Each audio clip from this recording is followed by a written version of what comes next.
Salut et bienvenue sur Afra TV, votre chaîne préférée.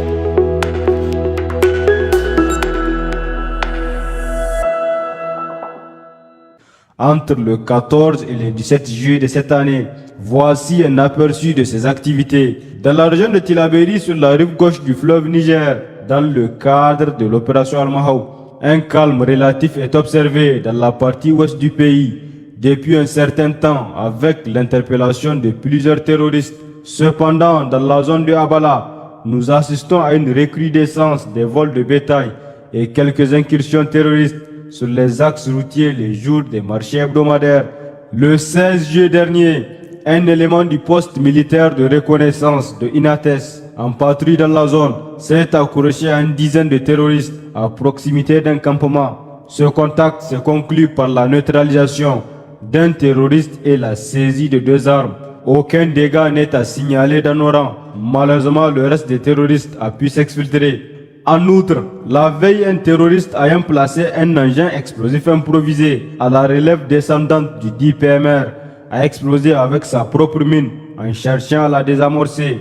Dans la même région, sur la rive droite du fleuve Niger, dans le cadre de l'opération NIA, des patrouilles effectuées en début de semaine autour de Goundey, près de Dargol et dans la zone de Bankilare, ont permis de neutraliser 13 terroristes et d'en arrêter 29 autres. Cependant, des terroristes à moto ont attaqué le village de Dosso Kouregou, situé à environ 13 km au nord-ouest de Kokorou, tuant 7 civils et volant du bétail. En cette douloureuse circonstance, les autorités présentent leurs condoléances les plus attristées aux familles et proches des victimes et les rassurent que des opérations sont en cours pour traquer et neutraliser les auteurs. Dans la région de Dosso, dans le cadre de l'opération Damissa, suite à des renseignements de sources concordantes faisant cas de convois récurrents de carburant transitant par Bol-Bol, nos forces ont intercepté un véhicule transportant 42 bidons de 25 litres de carburant chacun, destinés probablement à la mobilité des bandits armés actifs dans cette zone. Malheureusement, les trafiquants ont pris la fuite avant leur interpellation en abandonnant la cargaison. Dans la région de Tawa, dans le cadre de l'opération Chara, une reconnaissance offensive autour de Tassara a conduit à l'arrestation d'un malfrat à bord d'un véhicule avec la saisie d'une AK-47, de 2 chargeurs garnis et de divers autres effets. Une autre patrouille a immobilisé un tricycle transportant 1515 litres de gasoil à l'embranchement de Keita.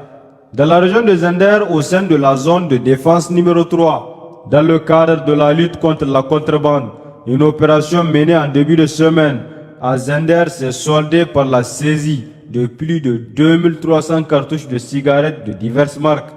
Dans la région d'Agadez, au sein des zones de défense numéro 2 et 8, les opérations de sécurisation sont menées au quotidien, en dépit de la vaste étendue de la zone. En effet, au cours de cette semaine, les patrouilles exécutées ont abouti à l'interpellation dans le village de Shirfa d'un bandit armé d'une AK-47. Il serait probablement en lien avec les groupes de bandits attaquant les paisibles orpailleurs. Lors d'une patrouille opérée cette fois-ci dans le secteur de Asamaka, 4 individus de nationalité étrangère ont été capturés à bord de 2 véhicules Hilux transportant des explosifs et des détonateurs. Les mises en cause ont été remises aux services compétents pour la poursuite des enquêtes. Aussi, dans le cadre de la lutte contre le banditisme, un véhicule impliqué dans plusieurs attaques en Algérie a été intercepté à Tabarkat. La recherche des complices des 2 personnes interpellées a conduit à la saisie d'une dizaine de cartons de cigarettes. Dans la région de Difa, au secteur 4 de la force multinationale mixte FMM, un ancien combattant de l'État islamique en Afrique de l'Ouest a capitulé en début de semaine en se rendant aux autorités de Toumour. Lors de sa reddition, il a remis une arme AK-47 munie de 2 chargeurs garnis, ainsi que du matériel destiné à la fabrication d'engins explosifs improvisés. Les forces de défense et de sécurité encouragent tous les citoyens égarés qui ont été intégrés dans des groupes terroristes à déposer les armes et à rejoindre le camp de la vérité et du salut. Ceux qui souhaitent se rendre peuvent le faire auprès des autorités administratives locales ou des autorités traditionnelles. Les FDS rassurent également que des mesures de réinsertion et de protection sont en place pour ceux qui choisissent de quitter les rangs terroristes et de contribuer à la paix et à la sécurité du Niger. Ces repentis bénéficieront d'un soutien pour reconstruire leur vie et réintégrer leur communauté dans un cadre sécurisé et bienveillant.